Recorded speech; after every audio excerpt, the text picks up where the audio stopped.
Жырда жазған, кенде қазған Жұмекен атты жыр эстафетасын Қызылорда облысының кәсіподақтары, Қостанай облысының кәсіподақтарынан қабыл алып, Маңғыстау облысының кәсіподақтарына жолдайды.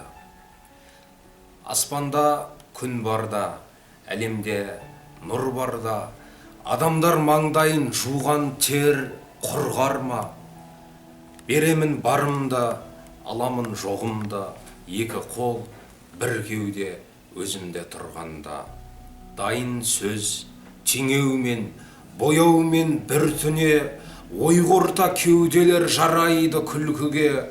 Арманда жұрт ойлан, орманда нұр тайған, аюма, қасқарма, білмеймін түлкіме.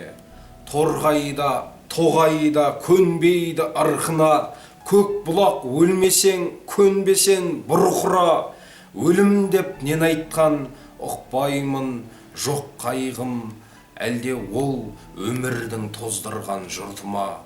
Аспанда күн барда, жерде ауа барында, ақ бұлақ атқылап арында, аласа шынында, шыңында, жарыңда, аламын бәрінде, жұртым тек тарылма.